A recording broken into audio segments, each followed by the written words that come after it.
So I was at this jam recently, and it inspired me to take a couple of notes on jams and things that might be helpful to make your jam a better jam, mainly for local jams. And this goes out mainly to guitar players. Although a few other people I'll throw under the bus too, you harmonica players, but everyone, mainly because, you don't have multiple bass players and drummers. And so, usually don't have multiple horn players are good because they're a horn section. But to you guitar players in particular, a couple of things that are good. One, if you want to be heard, a great way to be heard is to, when they throw it to you, first thing you might do is, especially if the band is paying attention, is put your arms out to your side and bring everybody down.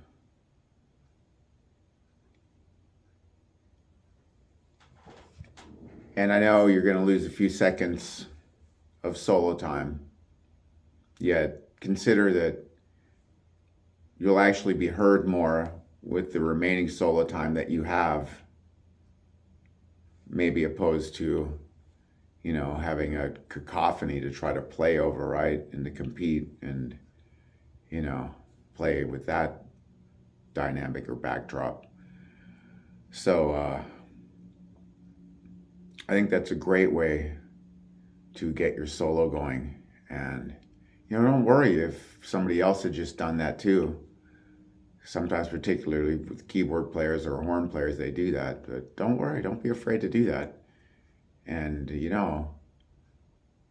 once you got everything down, and this is a great way too to control some of those guitar players that also have to play like rhythm on 10 with their distortion pedal on while you're trying to solo, right? It's a good way to get them reined in, just to break it down, as you smile over their direction, right? Yeah, you there. Yeah, no, sounds great. Yeah, no, bring it down. And then it'll give you a chance to get going. And hopefully by then you can build it back up, right? And it'll give you some place to go with your solo.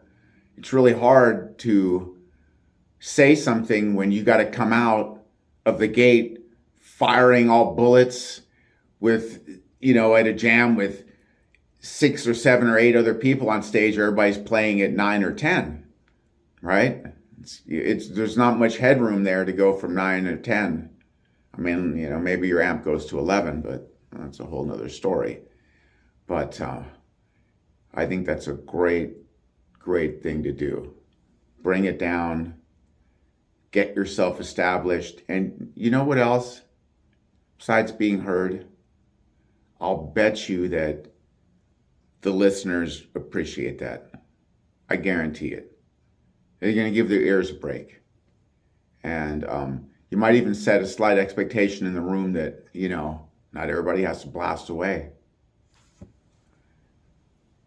If you don't get a solo on that song, that's okay. Jam tip number 2. Look, one of the things I do when I get called up on jams is I don't always give everyone a solo on the song I'm singing. Especially if I have 3 guitar players up there, I'm playing guitar, there's a harmonica player, a keyboard player, or maybe a saxophone player. And why do I not give everyone a solo? No, it's not to bum you out because you came out and dressed up and now you're on stage and Martin won't let you play. No. What I noticed, having hosted a lot of jams and gone to a lot of jams, I picked up on that having the endless solo, I remember sitting there several times going, what song is this? I couldn't remember the song because they were, this guitar player, that guitar player. Okay, now we got to give the keyboard player one, then the horn player, the harmonica player. And they did this on every song, I started noticing. Bands did. And it hit me. I went, wait a minute. This is just, I don't know. I mean, I really like music, but I'm wondering, are the listeners like me? I'm starting to lose interest. I don't even know if we're listening to Kansas City or Sweet Home Chicago, because the last time I heard a lyric was like in the last decade, because it's just been solos. So what I do is, and maybe you could see this too, spread it out. Just smile at the guy who doesn't get a solo. And, if you're going to be up there for more than a couple of tunes, do this. Go, okay, we got 6 cats up here. All right. And they're going to want me to play too. Okay. So what we're going to do is I'm going to give that guitar player one, and I'm going to give the harmonica one. And then I'm going to do one. And then we're going to end it. And they're all kind of going to be, but the next song, then I'm going to give the other guitar player, and I'm going to give the sax player one. You see? And then on the next one, the last one, I'll give the other 2 guitar players. Boom. And that way, the songs come off way more professional, a little bit quicker in and out. I think that one thing that is an aspect of jams that I don't appreciate is every song being the long, droning song where every person has to get a solo. And then sometimes, too, you get short solos. Sometimes they give you like one chorus, right? What would you rather have? 3 songs of one chorus, right? You can't even really get wound up in one chorus and set up what you want to say. Or if you had one song with 3 choruses, where you can get your footing, you can start saying what you want to say, and the second one you can start building it, and the third one you can turn it into a hurricane. Boom, right?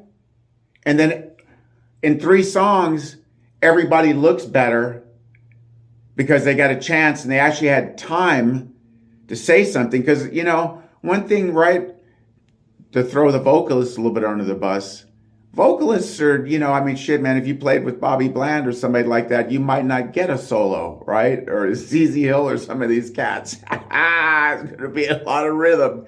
And if you get one, you get one and done. But look, because sometimes especially I've noticed when vocalists run stuff and whatever, even jams and stuff, you might be getting one chorus. Now with me, I'd like to give you 3. If you're going somewhere, man, keep it going. Bring the heat. That's what it's cool is finding and letting people get in that space where they can deliver and have enough time. And the listener's going to dig it more too. Everybody's getting off. And you know what, to them, it may be just subconscious, but everything might come across a little bit smoother and, maybe a little bit more enjoyable from their perspective when it's not every song has every soloist. Think about that, right? I sing 2 verses and now the solos start. And you got to go through the whole lineup, 4, 5, 6 soloists in a row. And you know what? If you're in a situation too, let me make an addendum to this. If you're in a pressure cooker and people are going to, maybe it's their one time up or wherever, how the jam is going, you're going to have to let them solo. Let me add this thought. What you can do is break it up as well. So if you got to get all 6 soloists up, you got 4 guitar players, a harmonica player, and a sax player or whatever, then, maybe do 2 and then throw in another verse, right? Maybe do 1, throw in another chorus, do another couple, whatever, right? Mix it up, keep the audience in there, right? Make sure people are breaking it down. Whether they like it or not, if you're the front person too, you can break it down and then toss it to someone, right? So that when they get it tossed to them, if they want to come out and sound like they're, playing at the Coliseum and you're playing in a whatever the situation is. Maybe it doesn't mandate that, or even if it doesn't even mean the settings doesn't even matter either. It's just the dynamics of the dynamics. Yet that's a great way to do it too. You can break it down and do that. So break up the soloists. So it's just not the wall of solos either. If you know you got one or two songs, people are not going to get back up on stage, and it's going to be a big deal that they came out and they didn't get to solo.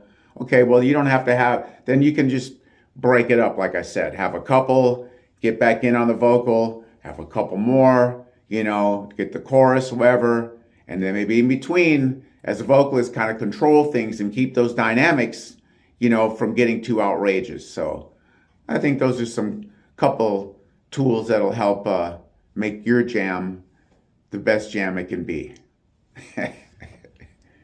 Cheers. Jam tip number 3. I was observing a jam with way too many guitar players the other day. And there was a guy up there who was up a lot. Some of the other guys complained, he's up there every song or whatever. There's like 4 or 5 of you guys up there. But the thing he did was he played clean a lot. And, this is a blues rock kind of jam, standard issue, local jam situation. And he essentially was the glue to what was going on. He was actually listening and paying attention. And if he knew the tune, he was playing the literal lines to help carry the stuff. And if he didn't, he was highly complimentary by paying attention to dynamic changes. So he would adjust his rhythmic playing, like to either increase in complexity to help with dynamics and stuff. The dude was brilliant. And then he knew a lot of great like leading tones to chord changes and things like that, which helped the locomotion of the music. And I thought, this is another one of those interesting moments where, a lot of times people, when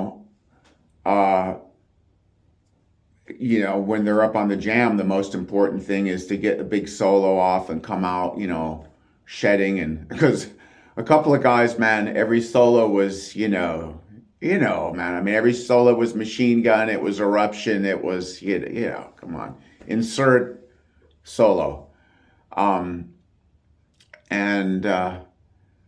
I thought, man, see, this guy right here is showing something really valuable to any guitar player, particularly, I'm picking on us guitar players, is that you might be more instrumental as a musician if you come to a jam and do what this guy does.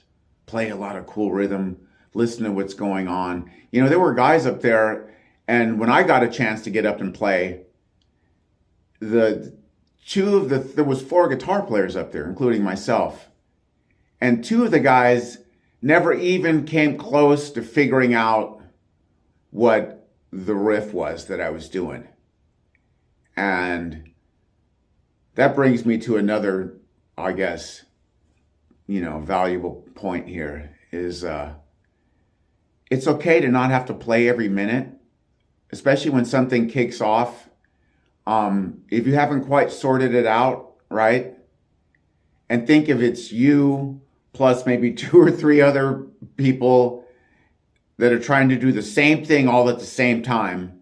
They're trying to listen to the front person or whoever set the table, and then you're all trying to figure it out too. It's going to be pretty difficult, huh? It's okay to not play and just kind of sit there and smile and listen for a second and pick up on what's going on and see how you can fit in. And I think too, if you're going to solo on something, it's really good to try to figure out at least, not the actual riff sometime, but just the motion of the chords, and make sure you have that together, even if they're simple, maybe listen one time through, which is another small point that I have, which can help, which is that, when a guitarist or somebody, or organist or somebody sets up a riff, let them go through once. It's okay to not play And that goes to the rhythm section people too. It's okay to listen for a second. You don't want to leave them hanging out there for a week or whatever, but let them vamp for a second, get the flavor of what they're doing, and then you can come in, right? It's always better to listen a little bit more, and because, everything is recorded, and they're tagging you in the video. Okay. And yeah, I think that it's another one of those things that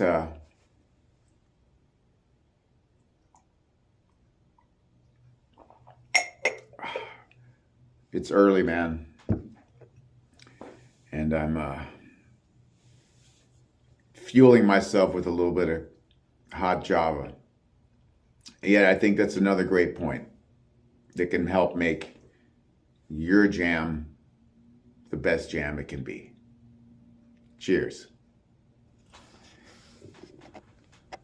Another thing I run into at jams, and this one is for jam hosts who provide backline, make sure and let guitar players know whether or not they need to bring like stomp boxes or anything. Pedals, for those of you who don't opera guitar. Because, and this is one of my particular issues, and maybe it's because when I go to jams, I always play a Strat. I don't do the volume, like roll-off thing, where there's like, if you crank it on 10, your guitar, it's high gain, and then if you back it off, right, that's how you clean it up. That doesn't work well for me as a guitarist. For one, Strats, man, they have a super drop-off on the high end. As soon as you get out of like the, 7.5, 8 range, it starts to dull up a bit. And since I play with my fingers, I'm always struggling to get enough high end, in my sound. I'd like to, play close to on 10, just for my rhythm stuff, maybe, 8.5, 9, even just because of how beautiful, that's where I get the best Stratocaster sound, And, I guess with the humbuckers, it's maybe a little bit more forgiving with that, yet definitely. And then I just like hitting a pedal. And if I know that I'm coming into a situation where, it's going to be like that setup, I'll just set your amp up or just have it more clean and then just use my pedals. Or I can just step on 1 or 2 boxes and, give myself some gain that way. So it's good to let guitarists know, somehow put the vibe out, or, that, hey, bring your pedal board, or maybe have a couple, have a couple boxes there, right? Have your basic, I don't know, man, tube screamer or something, and maybe a blues driver or something, some basic stuff where you can have one be like more dirt and sustain, and even crunch for rhythm or something like that could be useful. And then the other one, maybe, the tube screamer or something similar. I like to use that more for a volume boost than, to use it as like a dirty pedal. I like the sound tone of it. I like to just dial back the distortion on it and just find the right tone setting on it, and then just use it as a volume, pedal. Like, let's say even like I try to set it so that if I'm playing clean and I want to take a clean solo, but I need to come up, then if I hit the tube screamer, my tone will be pretty similar to what the clean tone is. I don't want it to be too altered, both distortion wise or tone wise. Try to find pretty much a setting that's kind of neutral, where it's just a boost. I think it's a great pedal for that. So that's another helpful tool to help those of us guitar players who don't do the, volume trick or, type of playing, where it's a more straight in approach, or, to go from your clean to dirty, just like that. So helpful. Another small tip to make your jam the best jam it could be, have a few pedals, or tell people to bring a limited pedal board. You don't want to bring in the, I'm going to say it here. You don't want to bring in the Vernon Reid pedal board setup. And if you ever want to get your mind blown, do a search for this one setup that Vernon had that I firmly believe is probably the most complex pedal setup in history. It has to be. Nobody else has pulled it off and actually made it work, and it wasn't just a wall of hiss. I don't know how many pedals he had. 40, 30. And then there were all these multiple outs. Part of it was like this digital out, multiple. And one of the outs was where each string was connected to a different bank of sounds in the digital output. You want to talk about a dude who's functioning on a whole nother frequency? Got to raise my cup again.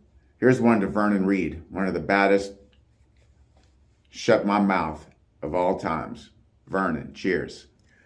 One final tip about jams in general, and this goes out to all the musicians on the jams. One tip to all the musicians on the jams, and this goes out to all you guys, is that I know you guys are there to get your yayas and have a good time doing it. I get it, man. You know, for a lot of cats, it's like, you know, the opportunity to get out and escape and have some time, and for whatever the reasons are, which are, you know, the list is as long as it is for each and every one of you. Here's what I would have you consider. To keep jams viable, consider the listeners. And I would suggest that your jam will be more successful and more likely to continue, and you'll support your jam host by being the kind of jammer who maybe, you know, works with some of the things that you saw today here in the video. And that, you know, by bringing some of those things to the table, you actually make the jam more about the listener and delivering music that's better for the listener, let's say, or more enjoyable. And if you take the focus a bit off yourself and that you're not getting the Mount Rushmore solo, you know, whatever it is, right?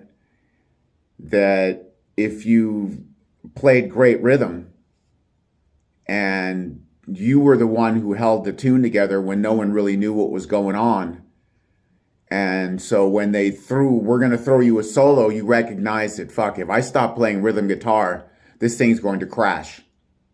No, you just smile and you point to the next guy, because there's always going to be someone right next to you. Sometimes, man, if you see that going on and you have that experience and you can think of that in real time, sometimes, man, I've played the game where I see that, I go, shit, if I stop playing rhythm guitar, this thing's going to implode.